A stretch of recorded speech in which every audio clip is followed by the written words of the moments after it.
guess we don't know. So the Should I start? Yeah. So we begin the formal, we will now begin the program formally.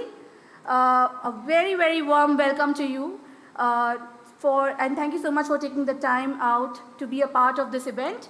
Since time is of essence, we will begin with the first segment of the event immediately. You can see the lineup of speakers in the screen in front of you. Our event is divided into two segments. One is the high-level segment and the other is a technical segment. The high-level segment, we will look at like high-level policy, global level thinking. And in the technical segment, all the partners and applicants will be making presentation from their work on the topic of just energy transitions and SDGs. So thank you again, and I would now like to request the chair of this event to give the opening remarks, but before that, very briefly introducing Ambassador Manjeev Singh Puri. He's been a career diplomat and a very long time climate negotiator. He's been a part of many landmark COPs, including Bali, including Copenhagen. And so we are very happy that he'll be like chairing this session. Over to you, Ambassador Puri. Shelly, thank you very much. And thank you to all of you for coming here. And thank you for telling the world that this is an old guy you've got here to chair the session. Thank you. But I've got good partners here. Also old. I didn't say that. I want to start by welcoming also Professor Takeuchi here, an old-time associate of TERI and somebody who we are very proud of having on our International Steering Committee for the World Sustainable Development Summit. Sir, thank you. I will say welcome to everybody here, certainly, but you are extremely special for us. Friends, I want to tell you all another thing. This is the only session at this COP where actually we've built in a few minutes for questions and answers from the audience. All other sessions are about people saying what they want to say. They're really not bothered about anyone else. We are bothered about you. So please put all these people on the hold.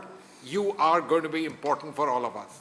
Now, I'll say things as we get along. You know the agenda, the just energy transition and SDGs.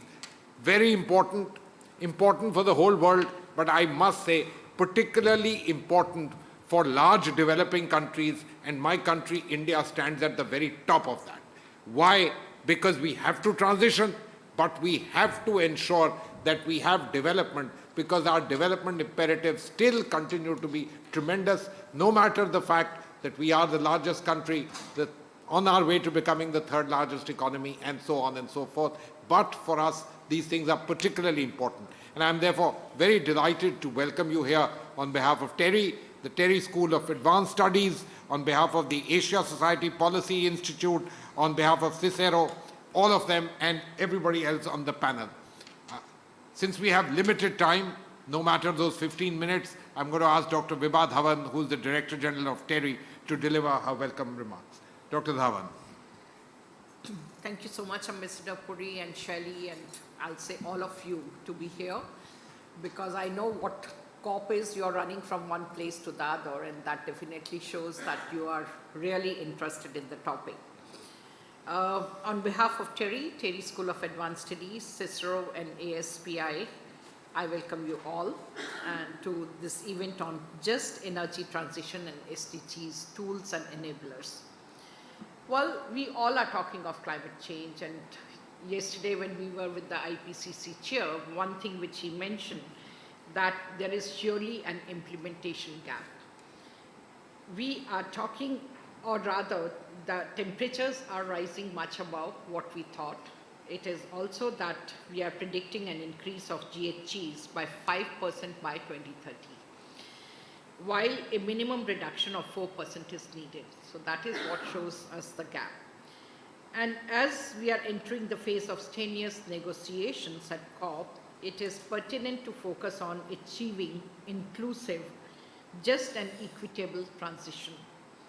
It's also important to consider specific needs, whether financial or technological, for the global south. And at the recently concluded G20 summit in India, countries recognized the need for just energy transition and that development models that we need to develop must ensure sustainable, inclusive, and just transition globally and leave no one behind. And that's very pertinent in today's world, because maybe 20, 30 years back, it was something like you come back from US and people will ask you, how do people live there? But today, if you look at the Apple phone, it's released on the same day globally. And therefore, people's aspirations are also increasing. And if they cannot afford that, somewhere it is that you cannot have a global peace. So that is also essential, that no one is left behind, and we must be working in that direction. The G20 declaration also categorically mentioned the need for US dollar close to 6 trillion in the pre-2030 period for developing countries to implement the NDGs and DCs, and the need for US dollar about 4 trillion for clean energy technologies by 2030. And that's what we are looking at. Where is the money? Where it's going to come from? What are the promises we are making, and will they be implementable? The existing approach, unfortunately, does not consider differences in resource, endowment, and security among countries. To encourage inclusive, just and equitable transition towards clean energy, along with financial support, there is also need to look at the availability of critical minerals. Also, in a way, the waste disposal and maybe recycling of minerals, which will become crucial. And we must also, on the demand side, look at the buyers in MSMEs and interface with the Sustainable Development Goals.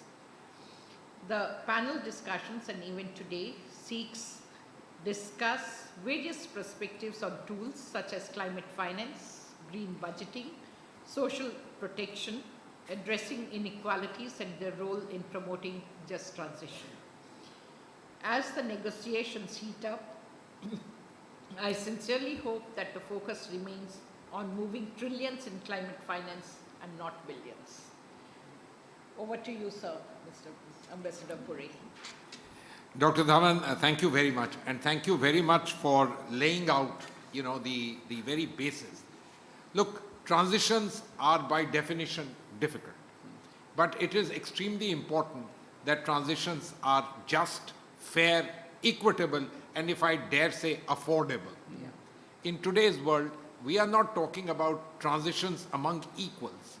We are talking about transitions among people who have actually accepted differentiation. So, as we were starting this panel, Dr. Mathur, who is an old friend of mine, leaned across to me and said that when his parents went to the United States several decades back, they were asked whether Indians lived on trees. These are facts. I'm saying this to you because it's an understanding of the way things are. And look at where our country has come today. But the amount of change and the transition costs are tremendous. I'll say something to you that, many people would say is kind of not very politically correct. But if you take the largest 10 developing economies, emerging economies, and there is just and fair and affordable energy transition in those countries, it would have perhaps the greatest impact in the world, other than the actions which the developed world has to take, which in any case they must take. Ladies and gentlemen, I'm going to invite you all, because it's time for us to launch the Act for Earth and the WSDS program and this entire wonderful paper which has been put together by TERI and its team here. So may I invite all those who are listed here among the speakers, who are not on the panel here, to join us for the group photograph and for us to have this particular launch. Professor Takeuchi, you of course must come. Please come. Please come here. No, here.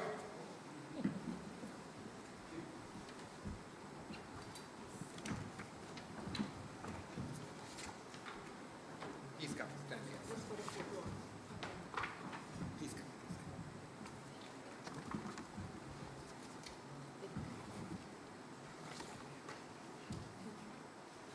So now that we are wearing ties and jackets, we better get our act together. Yeah. I'm hoping that this will also get us many contracts? What? This photograph with you, Vibha, the least it will do. Thank you very much. Thank you to everyone. Thank you, sir. Thank you.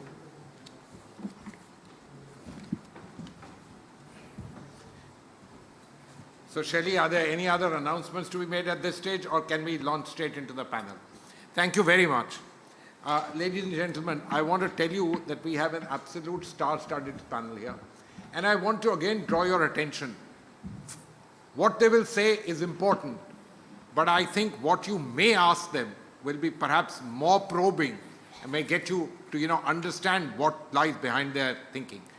Our panel today consists of Dr. Ajay Mathur, who is the Director General of the International Solar Alliance, this massive international body which India and France have helped set up together for the world, and today has something more than 100 countries as its members. 118 as of the day before yesterday. 118 countries. Congratulations to you, Ajay.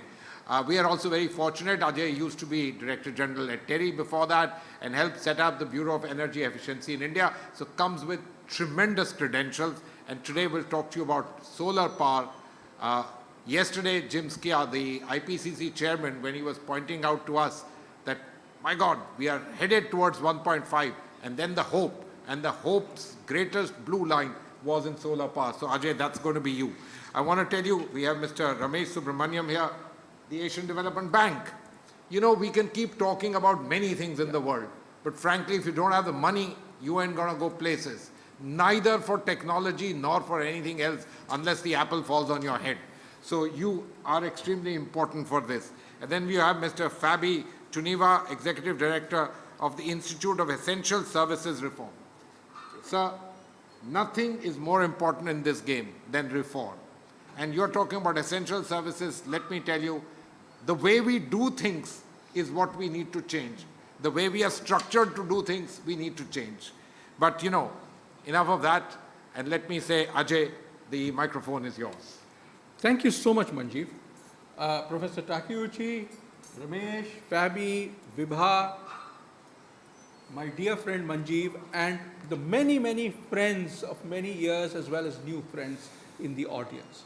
It's a delight to be with you. I'd like you to place yourself in the shoes of a person, say, in Togo, or Chad, or Burkina Faso.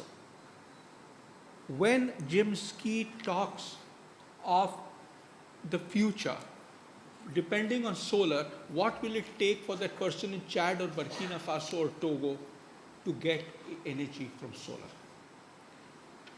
Let's ask this question. I use these countries as examples because I have had the opportunity to stand as this question was asked to people from these countries.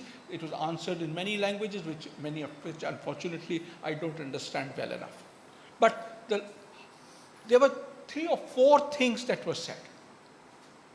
The first is, where is the technology?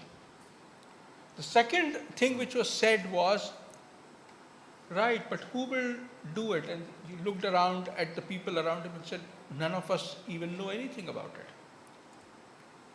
The third issue that was identified by people everywhere, but they were not part of the users, but some of the more enterprising people we met, the question was, where will we get the money for this? And the fourth question that was very often asked, everybody is used to a utility-based model of electrification. And they ask, will the utility allow us to do solar, for example, on our roofs, or solar pumps in our farms, etc.? Well, solar pumps they didn't say, because most of these countries have diesel agricultural pumps. This, therefore, set us thinking. And what I'd like to do is to share the thoughts of the International Solar Alliance on each of these and what is it that we are doing to address them. The first question is technologies. There is no doubt that if, for example, you want to set up a solar cold storage in a lesser developed country, the kinds of models that the person will use will be those which work under any circumstances, robust models. So we set around looking for a robust model. It almost needed development, it needed tweaking. I'm glad to say that we finally have one in which solar electricity is used to power a very energy efficient but a standard technology used for providing cooling. But the interesting thing is that while it provides cooling during the day, it also chills water, which is used at night. So initially the cost that you had on batteries and the maintenance cost you had on batteries disappears, because now the chilled water provides the cool during the night.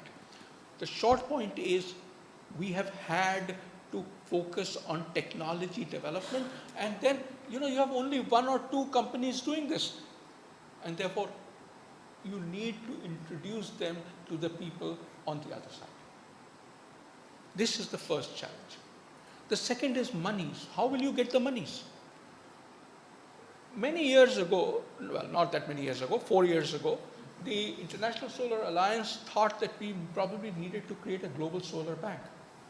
But as we talked to more and more financial institutions, we realized that there was enough money out there. Ramesh is here from the, I can call you Ramesh, can't I? Of course. Ramesh is here from the Asian Development Bank. The Asian Development Bank has made huge pledges of the amount of money it already invests in renewables, including solar, and that it will do even more. All over the world, we found that the amount of monies available today for investment in renewables crosses $1 trillion. What is put in is something of the order of $750, $800 million. So there is enough money. But the problem is that 74% of the money that was invested has gone to the OECD countries and China.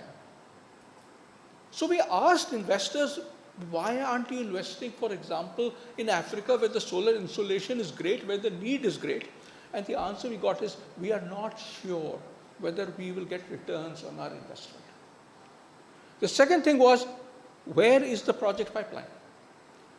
Consequently, we took it as a challenge and have therefore created the Global Solar Facility, which provides guarantees for decentralized solar. It's not for large solar. But if you want to go into decentralized solar, you can buy a guarantee from the Solar Alliance. And if you are not paid, you would be paid by the guarantee. Why were we confident? Because of the existing solar loans in Africa, less than 2% have defaulted. 2% is a magic number, because that's the average defaults in loans across the world, for all sectors. And solar is less than that in Africa. But people are looking at a rate of return of 19 to 20% on equity for investments in Africa. Yes, there is a problem of foreign exchange hedging. Yes, of course there is. That's 4%, 5%. Why is this 19%? If it could be 7%, 8%, that's understandable. The rest is, in a sense, the premium on what the investors see as risk. And the guarantee, we hope, will provide comfort for investors to come. But on the other side, who will do the projects?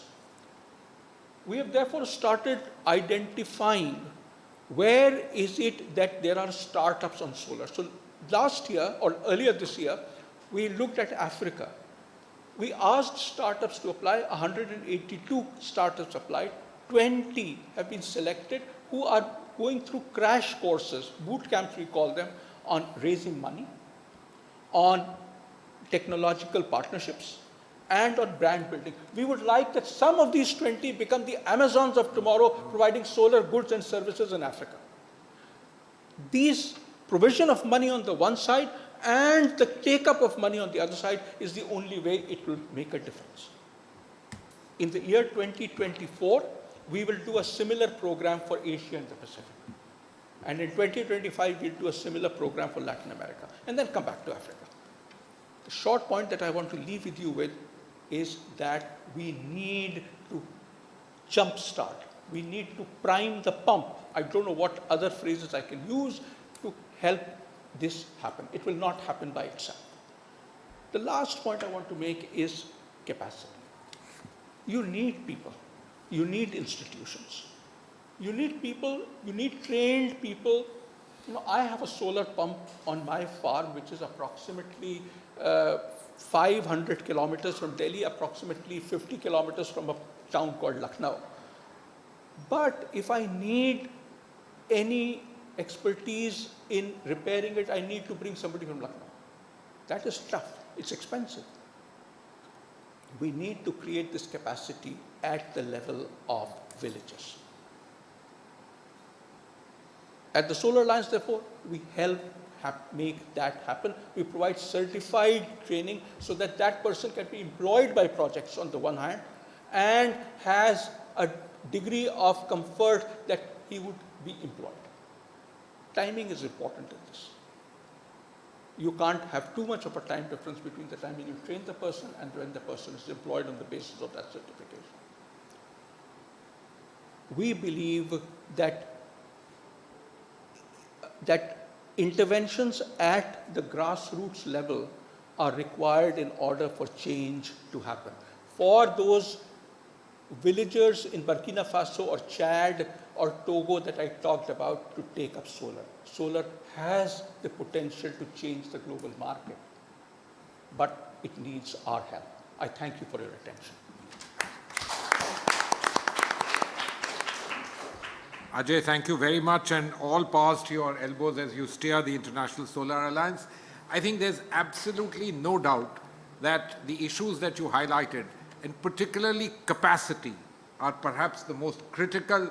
I'm glad that you're also looking in terms of money, but the very idea that, you know, it's not just that the sun is out there, but the sun can help generate electricity directly and help you power yourself to a better life. That's yeoman's work done by the International Solar Alliance. Let me turn to my left. Ramesh, can I go beyond you to the extreme corner and turn to Fabi Tuniva? We want to hear from you. Thank you. I'll tell you the reasons for that. Among the reasons are, we want to hear from you, what do you want to say to us in terms of reforms? What is it that you want us to do? It's all very well to talk about a behavioral change and understanding. You know, the problem has been stated again and again. I don't think people don't know the problem. If today they don't tackle the problem, is because they don't want to tackle the problem. The second thing is, the institutions, perhaps more than the people, are more inflexible. So what is it that you have on the table for us? And frankly, if you have the magic wand, will we all not be grateful? Thank you. Thank you, Mr. Ambassador. I hope I can answer your questions in my speech reflecting Indonesia's situations. Good afternoon, ladies and gentlemen, distinguished participants, and thank you for inviting me to this event, and it's very honor for me to speak in here. The Indonesia government has set the goal of becoming net zero by 2060 or sooner, or earlier than 2060. And by 2050, actually the government aspires to have achieved a net zero emission in the power sectors. Last year, Just Energy Transition Partnership, or GETP, a deal was made between Indonesia and G7 plus countries. And the Comprehensive Investment Policy Plan, or CIPP, is launched just before COP28. That was last year. IESR has been involved in the development of the CIPP as a member of technical working group that looking at pathways to achieve the JETP target. GETP aims to accelerate power sector transitions to reach emission peak by 2030 and rapidly deploy renewable energy to reach 44% of energy mix by 2030. With all its limitation, it is encouraging beginning. However, the target we know still falls short of meeting Paris Agreement goal. But furthermore, in addition to this JETP, there are three more essential components that Indonesia must have in order to achieve net zero goal by 2060 or sooner.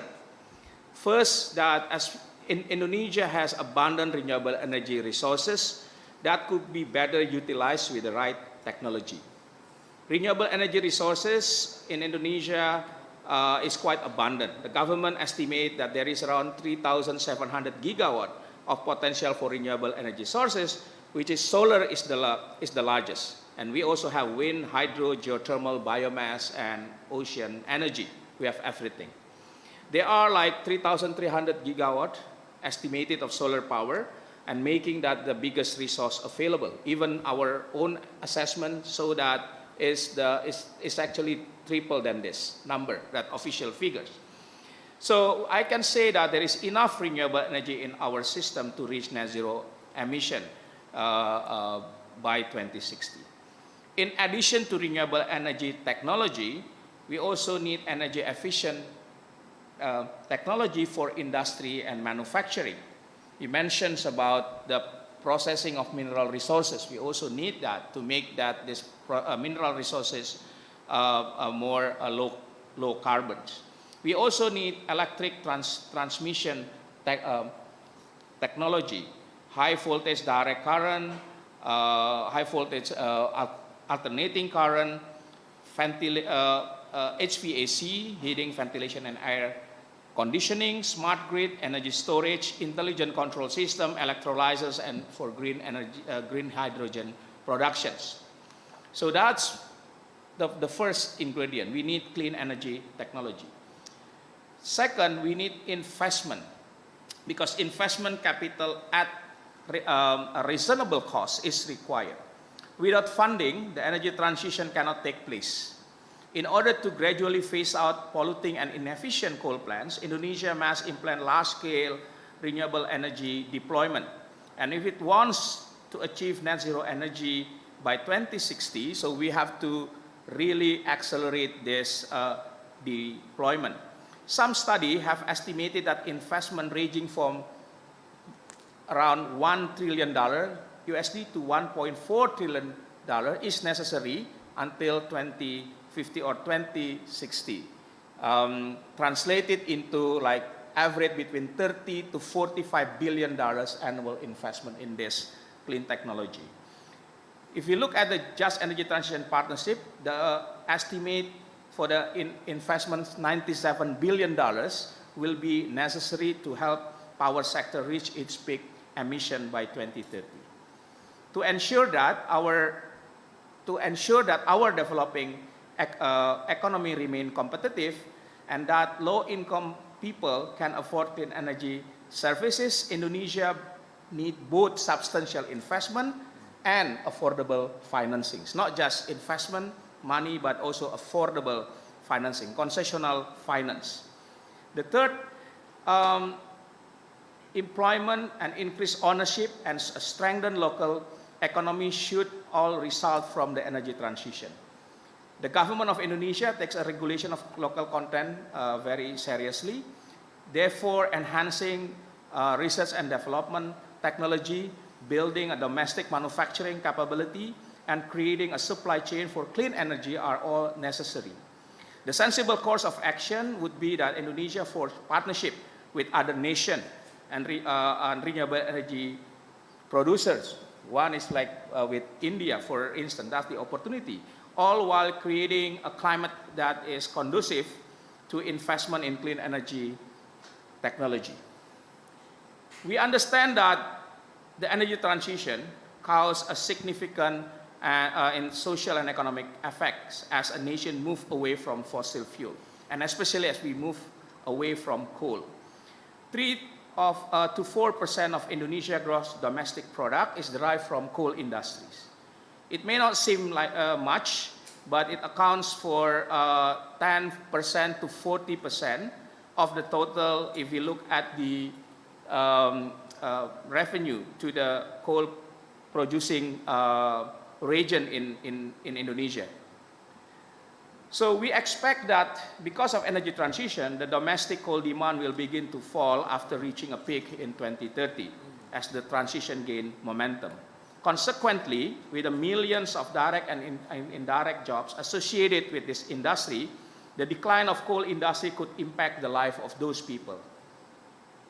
The loss of government revenue could put a strain on the budget of several subnational governments in Indonesia context, jeopardize economic growth in the area, and make it harder to achieve the sustainable development goals. So the just transition is about survival of this region and communities, and we have to uphold to this.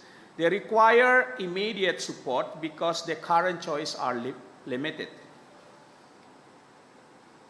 In the event that knowledge and experience are scarce, we must determine how to expedite assistance to this area and its community so they can prepare for and carry out a just transition more quickly. And in order to better prepare and execute the just transition program, which is in the line with SDG target, and assist government, region, and communities in dealing with the socio-economic impact of the coal phase-out, and to ensure social protection in place, we should consider mobilizing international collaborations.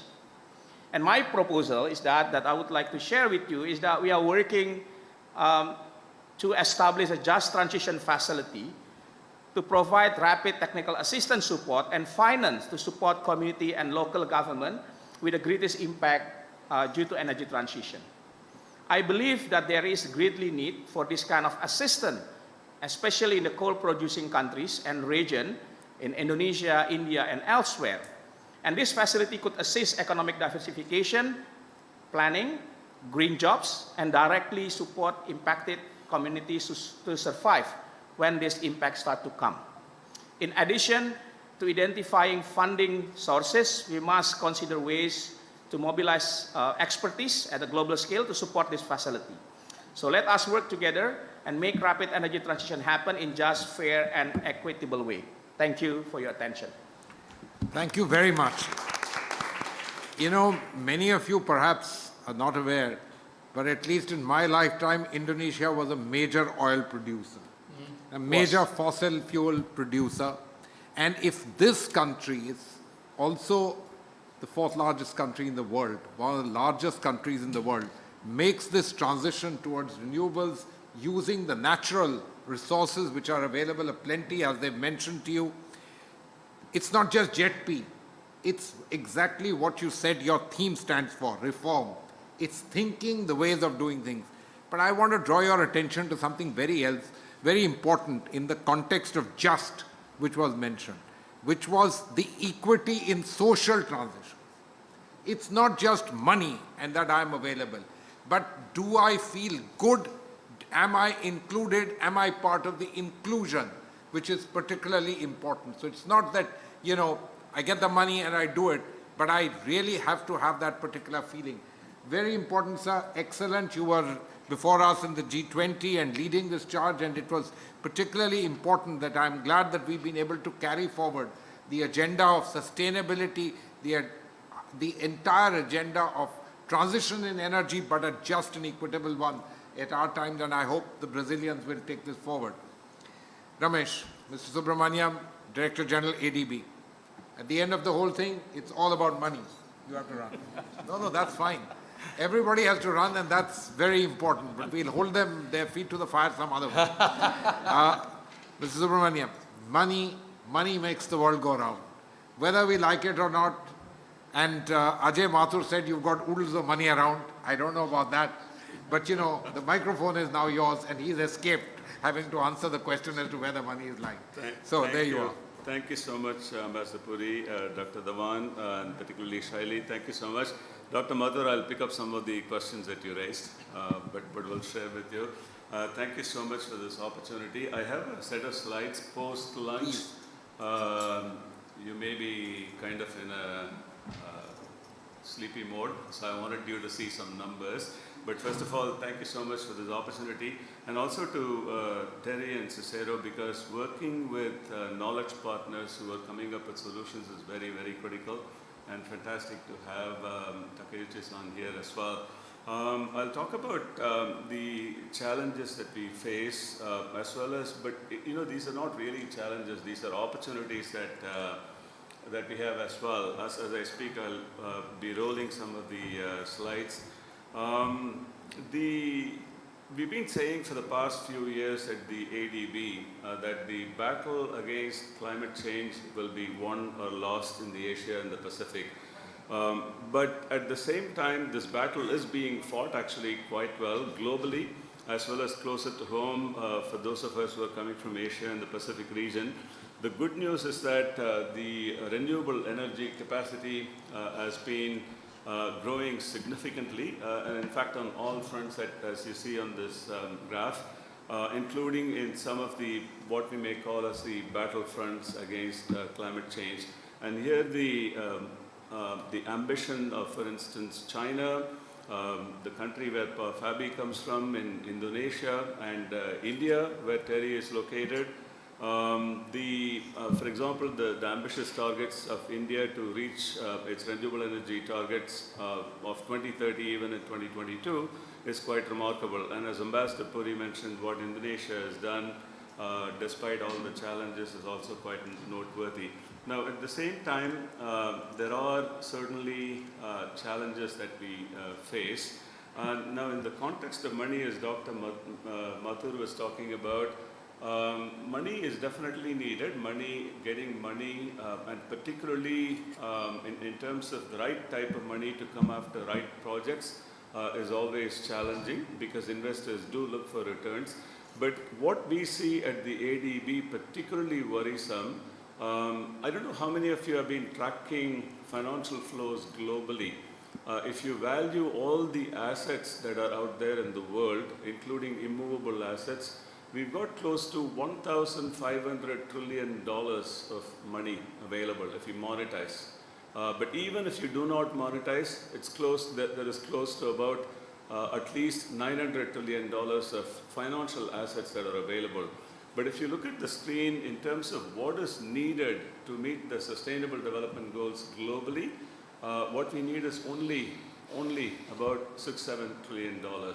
And within that, if you look at SDG-7, that amount goes down even further. And if you zoom in further into Asia and the Pacific or into Africa, those amounts are affordable. We will be able to get them, or we should be able to get them. But why is that not happening? So that is a challenge that we all face. And if you look at the bottom of the table, in terms of the resources committed and the shares that we have and the funds that are coming in, at this rate, if we do not mobilize significantly larger resources, we will not be meeting the Sustainable Development Goals even by 2065. So business as usual scenario is not going to work. So what is it that we can do? Now, if you look at, but at the same time, and here this is another way of looking at what are the needs. Globally, in the emerging markets and developing economies, the needs are huge, the billions of dollars. And then if you look at China, India, Southeast Asia, and then you have other parts of the world, these needs are quite significant. And some of these needs could be easily met, but others, as you saw in the previous slide, we do need to make sure that money goes into the marginally or unbankable space. Now, very fortunately, as Ambassador Puri mentioned and what Dr. Mathur mentioned, in renewable space, we've been making enormous progress. If you think back where we were 10 years ago, would we have imagined that we would be making the progress that we have made? The answer is no. But I think clearly, based on what we've done, how can we ensure that the money goes to these unbankable areas is going to be quite critical. Now, a specific aspect of this is that clearly if you look at this screen, the bar charts they present you with data in terms of how the funding that has been going in is spliced into different forms coming from different sources. Of course, the public resources are going to be quite critical. In most countries, public sector spending has been the dominant force. Private sector needs to come in, but bankability challenges are there. But a call on institutions like ADB, particularly now in the G20 context. India has just transitioned its G20 presidency to Brazil yesterday as we speak. But the phenomenal leadership of India, the triple agenda that the government of India, the Indian G20 presidency has posed on the global financial community is very, very critical, and we are taking that very seriously. And now that particular challenge is how do we ensure that we leverage, because an institution like ADB has been quite significant, we are putting in serious money, but that's not enough if you look at the challenges. So can we do a much better job than what we are doing in leveraging much more private capital to come in and to address the bankability challenges that we face is what you see. Now, in this context, I'm very happy to share with you that looking at it from ADB perspective, but I think you can say this about some of the other multilateral institutions also. If you are looking at Inter-American Development Bank in Latin America, or African Development Bank, of course, the World Bank globally speaking, we are all responding to these calls, but I'm actually very pleased, speaking for ADB, that we are the first multilateral institution to heed to the calls of the G20 leaders. And we've gone through our board, our shareholders approved the capital adequacy framework update. What that means is, by reinterpreting the headroom that we have, we will have now, literally starting from January, 40% more capacity. And that is a combination of highly concessional resources as well as market-based resources, which we can use for private sector commitments. And this is a fairly significant $36 billion of resources that are available, and we've always been traditionally leveraging significantly more from the private sector. Now, in parallel, we've also reformed our internal organization structure to respond to what we see as 4 critical shifts in the region. The first is climate shift, that is existential threat for all of us. Second is private sector mobilization. As you saw in one of the previous slides, how do we make sure that the vast financing needs, and particularly what is it that the global private financial sector can do to meet these bankability challenges, is going to be very, very critical. So that is the private sector mobilization part. The third is what Dr. Mathur talked about in terms of the technology solutions, the new technologies that are emerging. We do need to make sure that the developing countries have adequate capacity, both in the public sector as well as private sector, that we call as a solutions challenge. And then finally, none of this can be met by any one country or any one institution alone. And here I wanted to pick up what Ambassador Puri mentioned. Is it people's mindset or is it institutional change that we need to bring about? It's a combination of both. So what that means is that fourth challenge, which is the partnership challenge that we need to make. And here on the transition finance, we are quite happy, and I'm particularly Fabi here. Indonesia has been a pioneer. I just wanted to, what you see on the screen is how have we put transition finance into full mode. Here there is a lot of software that is needed. Reforms are going to be very, very critical. We have what we call as a 4P framework when it comes to energy transition. The first P is what needs to be done within the power system. The second P is quite critical as well. That is the policy space, because business as usual is not going to work. If you are talking about coal retirement, for instance, it's no use to close one coal plant for another coal plant to come up. And the third P, which is the partnership dimension that I talked about, and the fourth P is probably the most important, that is the people dimension, because the people are the ones who are affected, whether it's labor that is working in these transition sectors, or the people who will be affected. So the ETM, the energy transition mechanism that you see on the right side, the lower box, is a pretty innovative mechanism to identify coal assets that can be retired early. So it's called accelerated coal retirement. Obviously that needs money, because investors have put in significant amounts of money, although it is probably, one may say now looking back with hindsight, it's polluting money, but nonetheless investors do need the returns. How do you make sure that those returns are met in a net present value context? And that needs a lot of concessional funding. And today morning, we signed with the Monetary Authority of Singapore a landmark $2 billion memorandum of understanding to utilize significant chunks of concessional money. And we also have other partners, including Japan, Germany, New Zealand, and so on, that have contributed. Now here, I think Ambassador Puri, you talked about the critical minerals and the supply chains. That is very, very critical. We do need to look at what is happening, what are the industry capabilities in the developing countries, regardless of which part of the world we are looking at. And the value chain is going to be very, very critical that we need to look at. And this is a totally new area for many of the institutions. But we are looking at how can we scale up investments in the space. And then finally, my last focus is going to be how do we, I think this is Ambassador, you picked up very nicely, how do we make sure that this massive transition that we are talking about is just, equitable, affordable, and fair. Now here we are very happy to share with you that we've launched a Just Transition Partnership, which brings in the people dimensions. And what you see here is the focus on all these areas in terms of leveraging our expertise, collaborative and participatory approaches, and inclusivity is going to be very, very critical. Otherwise, you will create more losers in the transition process. So this is what we are focusing on. Thank you, Ambassador. Thank you very much, Mr. Director General. That was really excellent. There is money, there is capacity building available, and there is a will on the part of perhaps one of the more important regional development banks in the world to do something.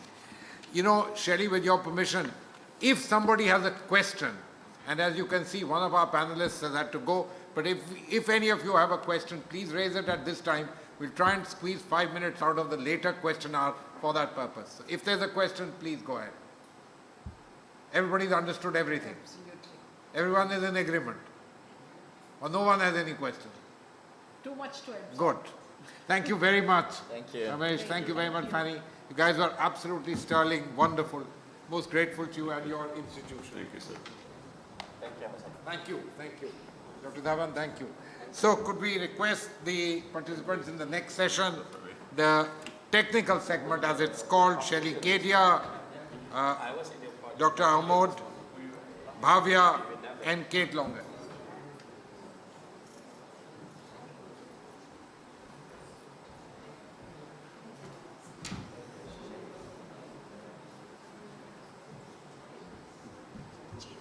Yeah, just change the, or just pull them up.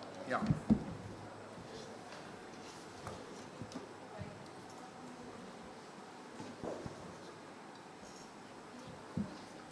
Just here it is.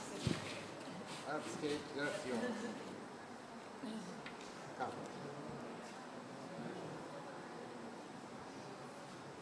Here, right here. Put this on top. You're welcome.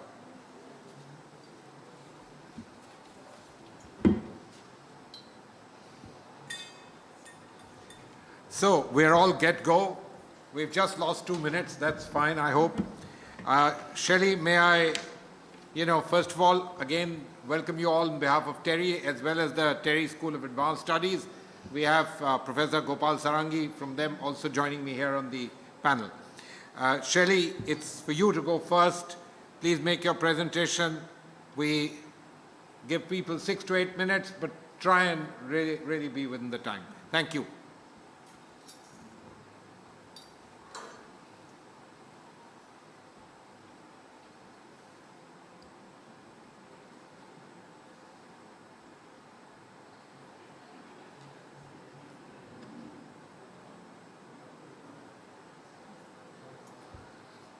Thank you so much, Ambassador Puri. I'll be brief with my presentation. This presentation is on broad findings of our Act for Earth initiative. It is a knowledge initiative that was launched at the 21st edition of the World Sustainable Development Summit, and which has 2 components called COP Compass and SDG Charter. The larger objective being strengthening the interface between SDGs and climate action. So coming to COP28 Compass on Road to Dubai and the Global Goal on Adaptation. And this is so as a part of this initiative, we came out with 4 sets of policy brief. So with respect to this, we feel that the outcome on GGA will be a key determinant of the success of COP, and the fact that it has to be rooted in CBDRRC, linked to NCQG, not just GST, and also a strong mention and action points and means of implementation. And with the latest negotiating text, all these aspects do remain still in bracketed. But more than that, the very paradigm needs to shift when we look at adaptation. IPCC definition clearly emphasizes that adaptation has to be seen from the lens of human and natural systems and not countries. So a paradigm shift is needed in the climate regime with respect to adaptation to not just look at countries. So in other words, there is a need to revisit the problem statement. When it comes to just energy transitions, this was the other policy brief. We feel that just energy transitions, of course, is a minilateral initiative, and it needs to follow a more holistic approach that aligns with existing multilateral climate finance mechanisms. And also, more importantly, it should not add to the debt burden of developing countries. At this stage, we also find that existing JETPs, some of the plans that we've seen, suffer from the lack of interconnection between energy demand and energy supply. And when we talk about energy transitions and energy systems, both supply and demand side interventions are absolutely key. Another gap area is that there is an insufficient focus on R&D and developing breakthrough technologies, and there isn't enough investment going through R&D to develop those clean technologies that will indeed ensure just energy transitions. And not just that, as the point which was highlighted, that it needs to be accessible and affordable as well. Coming to SDG Charter, one of the policy brief focused on internationalizing lifestyle for sustainable development. And many of you following the G20 discourse know that this was one of the major outcomes of the G20 declaration under India's G20 presidency. And it came out with the G20 high-level principles on lifestyles for sustainable development. Already under the SDGs, Goal 12 has 11 indicators, but none of them really focus on downstream indicators except education. It doesn't even focus on consumer data, doesn't have aspects of eco-labels or labeling information instruments. So that aspect can be strengthened. In the policy brief, we also analyzed UN General Assembly resolution. There were 3 resolutions on sustainable consumption, but none of them focused on individual behavior change. So that too is something which India can use as a platform to further internationalize lifestyle for environment. The other avenue to internationalize lifestyle for sustainable development and the G20 high-level principles is the UNFCCC process itself. I mean, many new agenda items have been introduced, including food security and agriculture, just transitions, citing and taking like the support of Article 2 of UNFCCC as well as the Paris Agreement.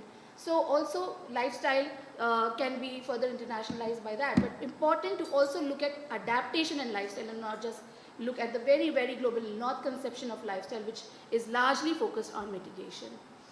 So the final policy brief is on green budgeting, and this is one of the concrete policy innovation tools in which TERI is not just working at a conceptual level, but on the actual implementation level with state governments in India.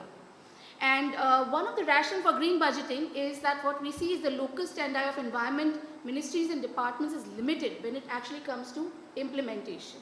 Implementation mandates lie with many line departments, lie with subnational entities in India, for example, at the states, union territory levels, and even with cities and other local governments. So it is essential that environment and climate is mainstreamed across departments and sectors, both horizontally as well as vertically. And in India, we worked with the state of Bihar, and what we see is that over the 4 years, the budget line items which integrate climate sensitive aspects or green aspects have tripled in just last 4 years. So we see that more number of schemes are integrating these aspects. Similarly, in case of Puducherry, which is like the first federal unit to not just table the green budget in its legislative assembly, but in the budget session of the legislative assembly. So with respect to that, they increased their green budget allocation by 153%. And we feel that green budget is a powerful self-assessment tool, not just for public finance allocation, but to identify gaps and leverage on other finance instruments more effectively. And that's the last slide. I would just say that these are the QR codes from where you can scan and download. Some copies we have, and we will be kind of, you can come and collect it from me after the event. Thank you so much. Thank you very much, Shelley. You've highlighted here several interesting aspects of practical experience of dealing with governments in large countries, India. But at this global venue, as we are putting this across, I think the most important point that you made was internalize environment and climate and make it part of the way you really do things and think about it. We are very fortunate. We have our following Shelley, Dr. Solveig Amott, from CICERO, Norway, a country which in some senses has everything. Money, hydrocarbons, now all kinds of geothermal, so many other different forms of energy which are coming up in the world, and plus perhaps a wonderful, equitable society. Many things, but above all, they also have tremendous experience and willingness to share in capacity building worldwide. So we're very happy to have you participate in this and hear from you what might be ideas which are perhaps India relevant, but perhaps greatly relevant in large parts of the world, which we too could, dip into. So the microphone is yours. Thank you very much, Ambassador Puri. I'm not here to defend Norway, so I'll leave that for someone else. The part of the presentation that I will make is from a project that we have that's called InGreen. And it's on India, so it's on India's ambitions and possibilities of becoming a global green leader, but it's funded from Norway, so it's a cooperation between CICERO and TERI School of Advanced Studies in Delhi. And because of India's size and importance on the global transition, the Norwegian government is very interested in knowing more. So that's why we got the funding. So it's to understand, and also to understand how countries can cooperate to advance a green agenda.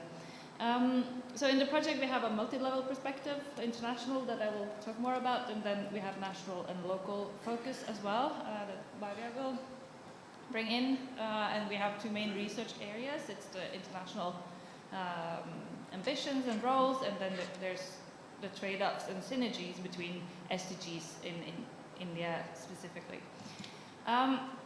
So what happened internationally, especially after Paris, is that we got a more polycentric system. So a lot of things happen outside of the COPs and between the COPs, and also outside of the negotiations. So all of you that have, of course, been running around here for this week and for the next week know that there's so much going on that's not really officially COP agenda. So we have minilateralism and climate clubs. That was the call from the people that did the research on the COPs. They were saying that this multilateral, that all the countries together, is not going to solve it. We have to have things in addition. We have to have the ambitious countries moving forward. So those are the minilateralism. I don't know if it's really a word, but it's becoming a word now. And you have sector-specific initiatives, like the Solar Alliance, you have the JACPs, and you have new multilateral initiatives. Also, the ISA is an example of that. And are there possibilities to bypass the sort of trust challenges we have still between the global north and the global south at COP and in the UNFCCC? And we're also looking at if there's a possibility for new learning and new leadership, if we have more cooperation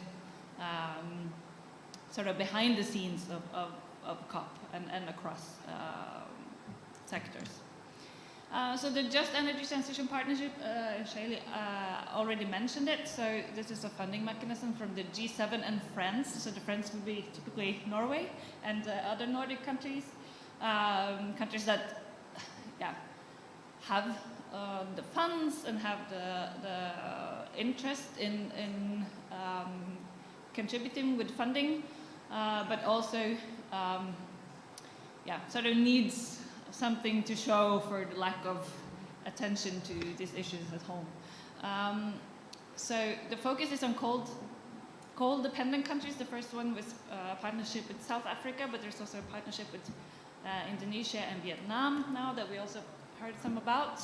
India is more reluctant, and this has to do with this being an initiative where much of the conditions are set by the donor countries. So it's a lot of this is on loans, and a lot of it is on hiding the main interests of the G7 and friends countries, and why is this funding mainly for coal? Why is there not a larger focus on fossil fuels that we, speaking as a Norwegian, need to do something about at home, but we're not able to. But there is also a focus on social aspects that's important, but from research we know that may not be at the top of the agenda when it comes down to discussing technical and economical specifics. So it remains to be seen how that's really integrated. The International Solar Alliance that we also heard about is one of the few of these this new climate clubs, and it's becoming a multilateral now, of course, with so many member countries. That's led from the Global South. So, and we've heard about the different programs that they have for developing countries, especially focus on Africa.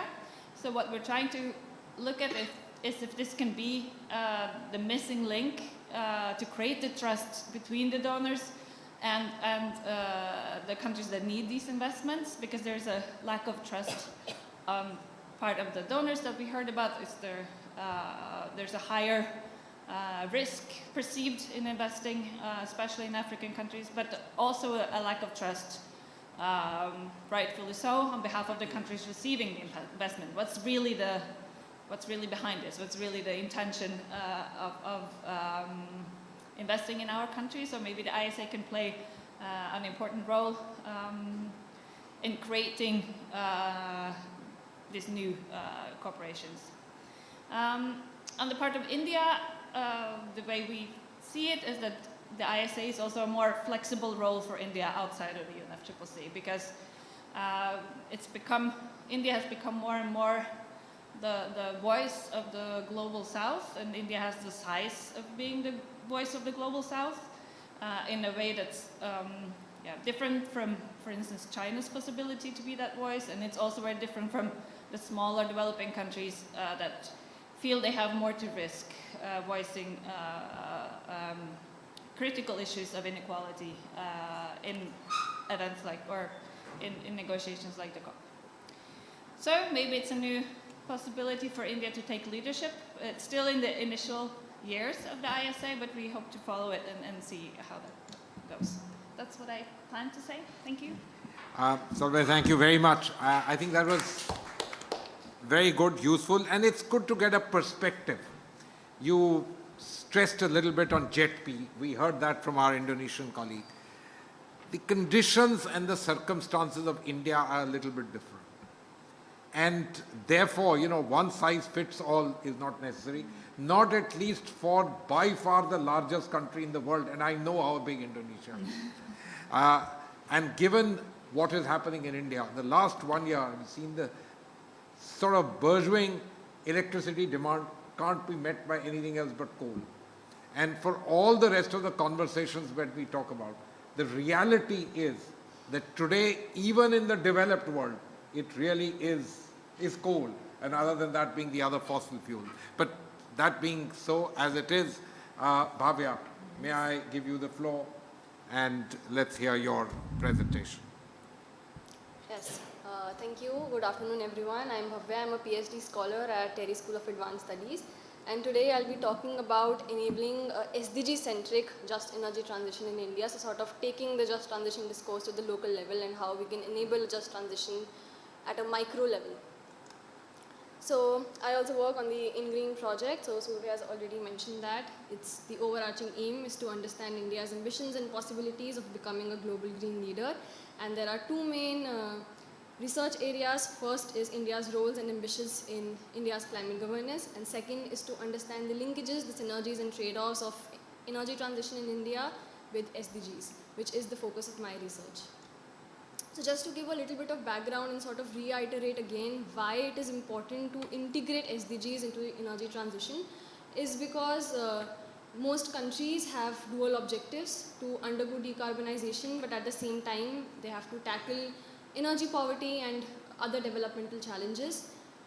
So clean energy transition from fossil fuels to renewable energy, but so just another point first is that still climate agenda and development agenda is sort of seen as separate and implemented parallelly despite their many interlinkages. To sort of to fulfill both of the goals, it's important to integrate them and integrate these linkages. So clean energy transition from fossil fuels to renewable energy can act as a link between these two agendas because it is not only crucial for decarbonization, but it is also rooted in the SDGs, most explicitly as Goal 7.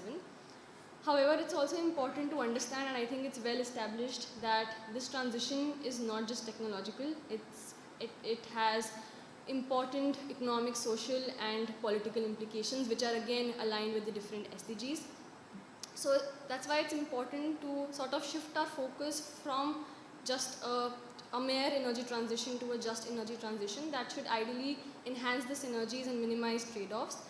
But for that, it's also important to sort of expand our interpretation of just transition. So the just transition discourse mostly focuses on macro level and safeguarding the jobs in the coal sector, which is of course important, but it's also important to expand our interpretation and to also integrate SDGs into the just transition discourse, which is currently limited. So if I talk about India, India is a very important country. It has a unique position. On one hand, it has ambitious renewable expansion targets. It's already undergoing energy transition, but it has to undergo this transition amidst the various income and gender inequalities that exist. It has to tackle the problem of energy poverty and energy access, especially to the poor. That's why just transition acts as a very important opportunity for India to integrate and fulfill both of these goals. But again, for that it's important to view the energy transition from a holistic lens, from a justice and sustainability lens. So my argument in my research is that inequality acts as a very important and interesting focal point to do exactly just that, because reducing inequality is a significant component of both justice and sustainability. It is not only just explicitly present as goal 10, but it has alignment with almost all of the SDG goals and targets. Therefore, it becomes very important to understand the inequality implications of solar energy expansion, which are currently understudied. And this inequality lens can sort of help in integrating the two agendas, not only at the macro level, but at the ground level. So we also have some empirical findings cited in the literature and some preliminary findings from the field, and I'll be collecting more data. But if I talk about the utility scale solar projects like solar parks, land plays an important role, and acquiring that land can have important inequality implications. It can reproduce the existing inequalities of land ownership. It can exclude the already marginalized from the benefits. There will be loss of traditional livelihood. There will be generation of new employment, but this will be limited, and this will mainly be in the construction phase of the solar park, and these opportunities cannot be accessed equally or equitably by women, thereby excluding them from this transition. There are also cases cited in the literature where the community dialogues were impacted by the existing power relations, and they were more influenced by the large-scale farmers and the more influential and educated, excluding and there's a lack of representation of marginalized.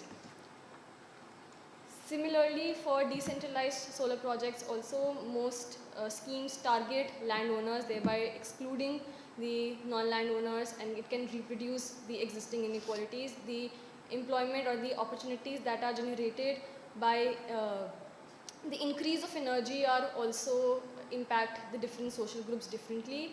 owing to the societal norms or the traditional responsibilities, women cannot access these opportunities as their male counterparts.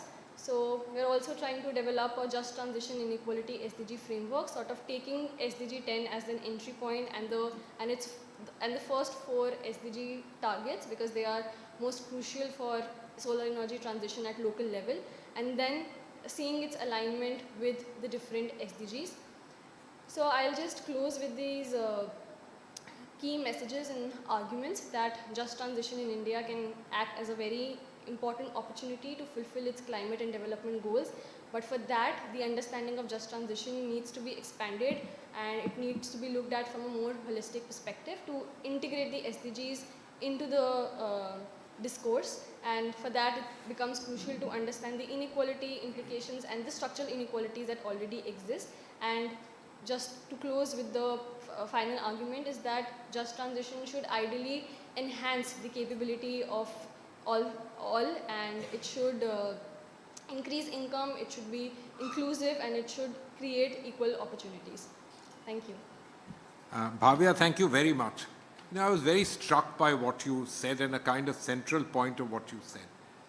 For you, the S in Sustainable Development Goals has a huge component of an S that we don't talk about, which is the social inclusion element. Now, you know, India has been at the forefront of pushing something else, aligned but something else, the idea of life, which started off as lifestyles for environment and sustainable development, announced by the Prime Minister at Glasgow, but taking on through the G20 processes into the concepts of the life economy. And therefore, the issue that sustainable development goals is about the environment and the linkage of environment, climate with development and ensuring there's holisticness includes and must include the issue of the social element for it. And so thank you very much for stressing it.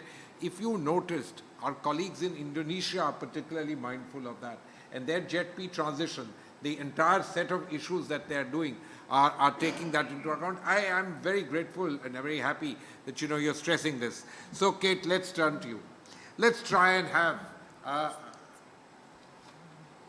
I don't know if you work in India or you don't, but I can tell you the Asia Society Policy Institute certainly works in India and does a lot of work in India trying to steer India's politics, international politics in various ways. Good or not, that's a different matter. But we want to hear from you. And I'll tell you why I want to hear from you in particular. I want to hear from you the views from the perspective of the world's largest economy and its institution, which is focused on my part of the world, Asia, India, etc. Because frankly, sitting at this COP, we are talking in terms of international cooperation, not what you do yourself and ideas that you may have yourself.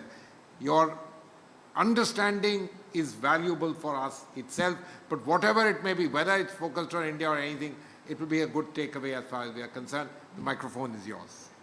Thanks so much, Ambassador. And I can't speak to the broader politics, but I can certainly speak to our work on climate.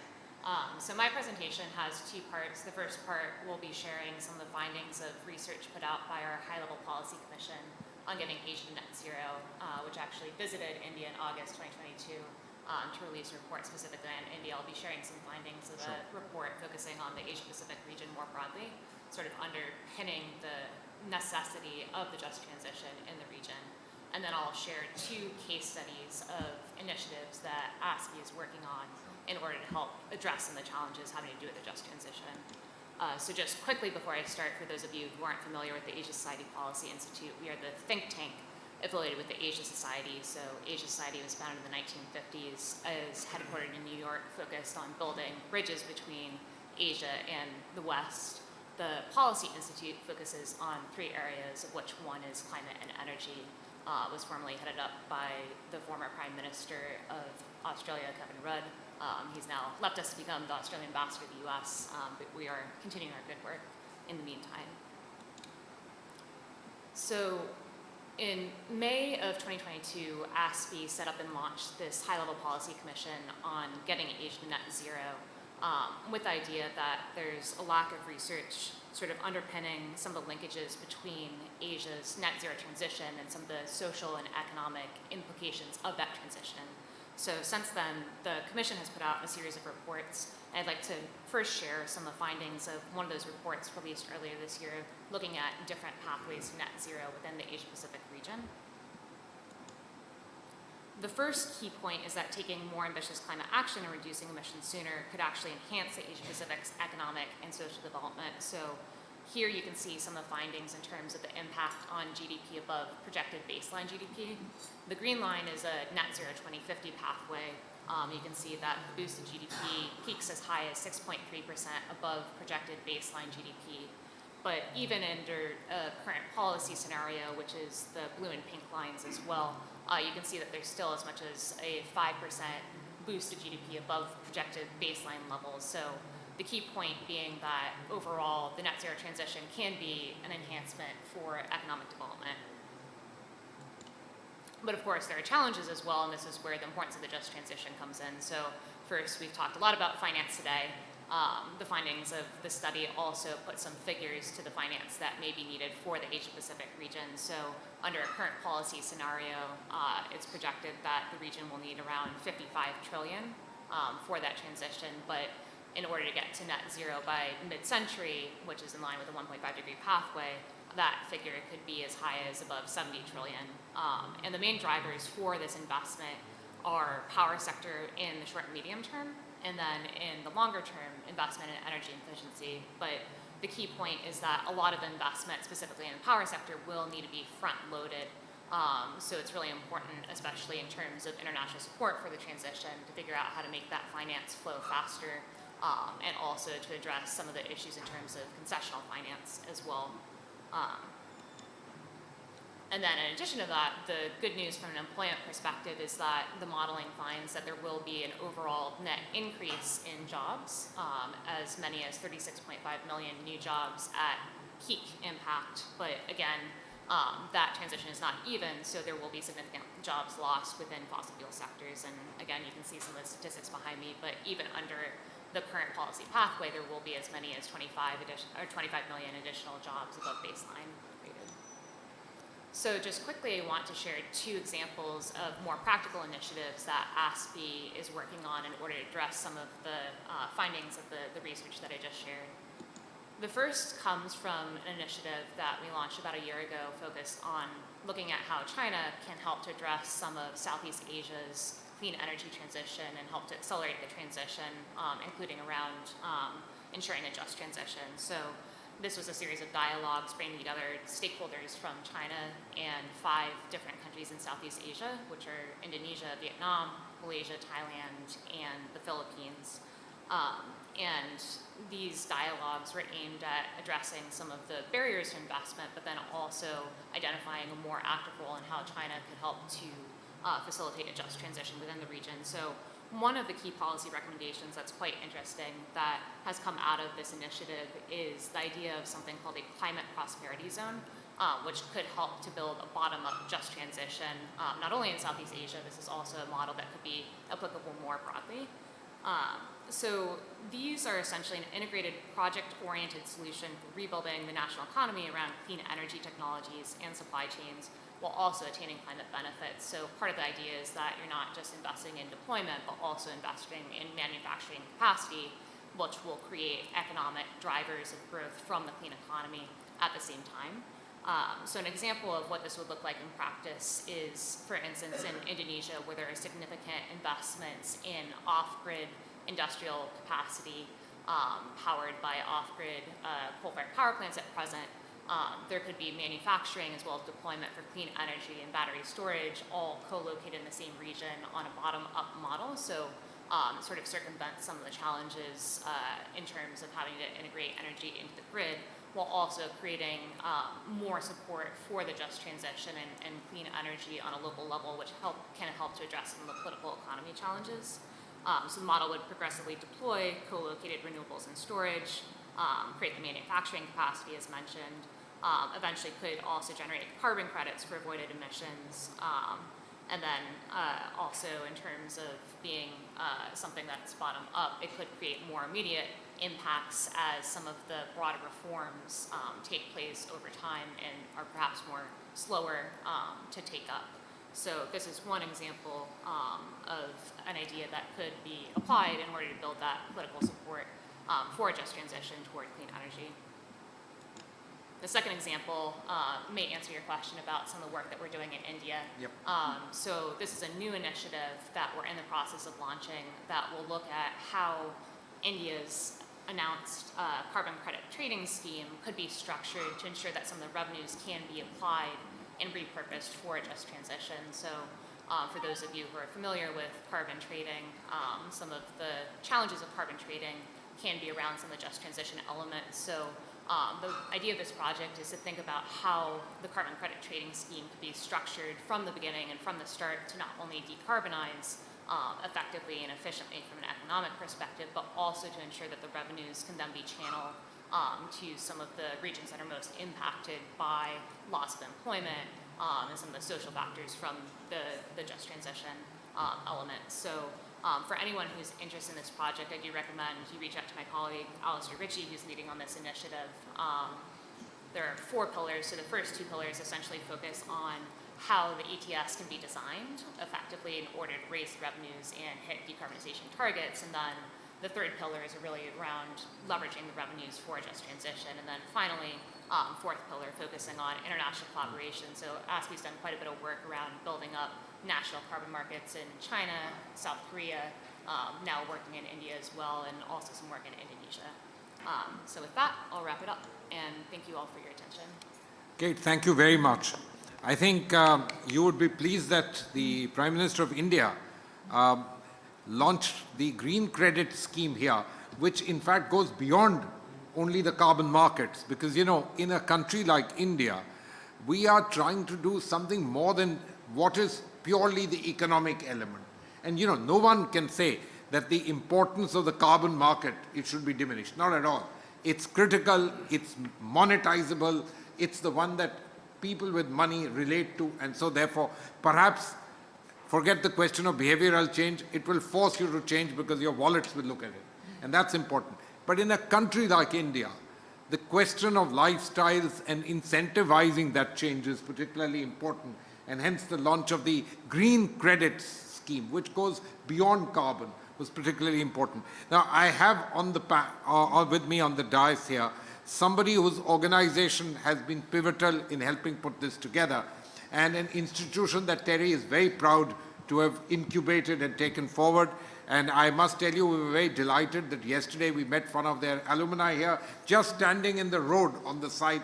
He looked at the fact that Dr. Davan and I had badges saying TERI, and he turned and gave us a hug, and he remembered Dr. Gopal Sarangi. Gopal, you have only 5 minutes, but you must tell people of the great and good work that TERI School of Advanced Studies does to build these capacities, which everybody is talking about. Capacity building. After all, if you can't do it, you won't be able to do it. And this gentleman, you know, really was a great ambassador for you, but the floor is yours. Thank you, sir. Thank you for this nice introduction. I think TERI is uniquely placed globally in terms of the education that is delivering. I think that's the only institute which actually talks about sustainability at a very different scale and from all possible angles.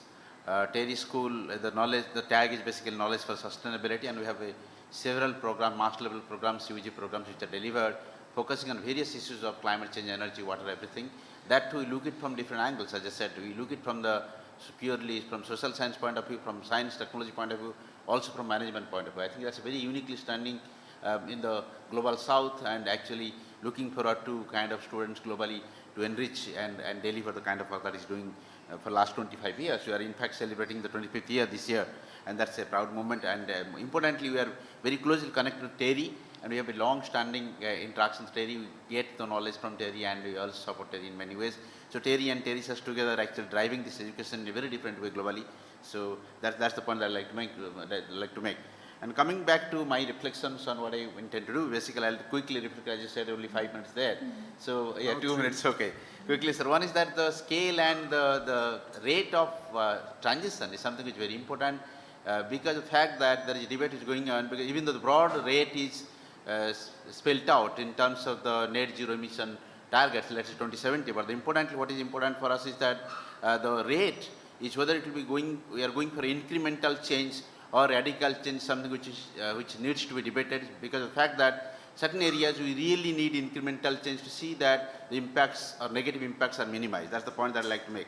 Secondly, there has been transition happening in terms of the incentives, tools, because the focus of the present session is basically about tools. So when I talk about tools, particularly to move from the fossil fuel energy based heavy system to a system which is renewable, so the tools are actually also changing. We are moving from a regulated regime towards a more market regime, so that also needs some kind of checks and balances. For instance, auctions, wind energy auction, solar energy auction, we are heavily implementing it. At the same time, we also understand that there are negative impacts, you need to minimize them.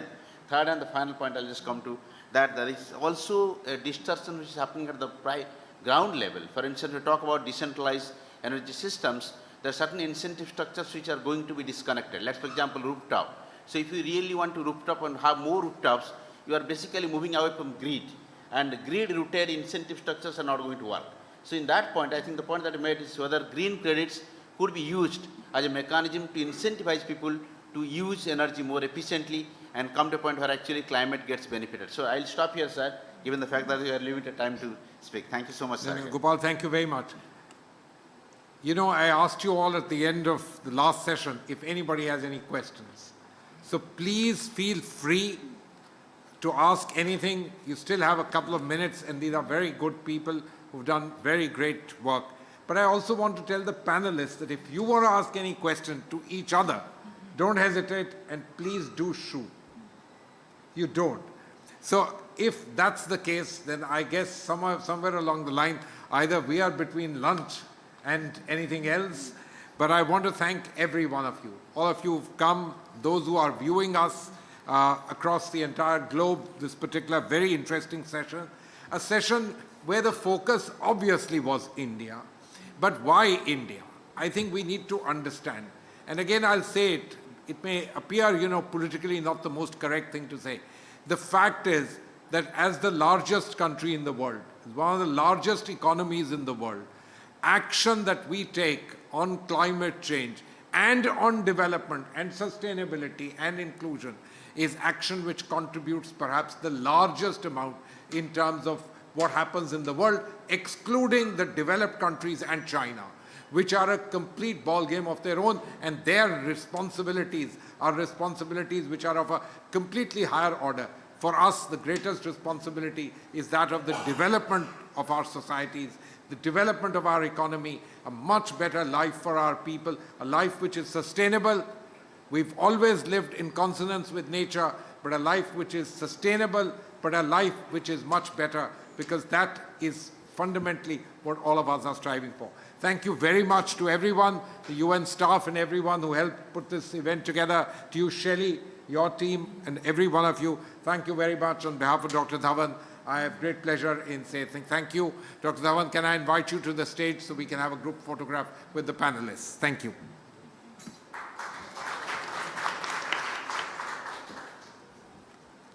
Please come.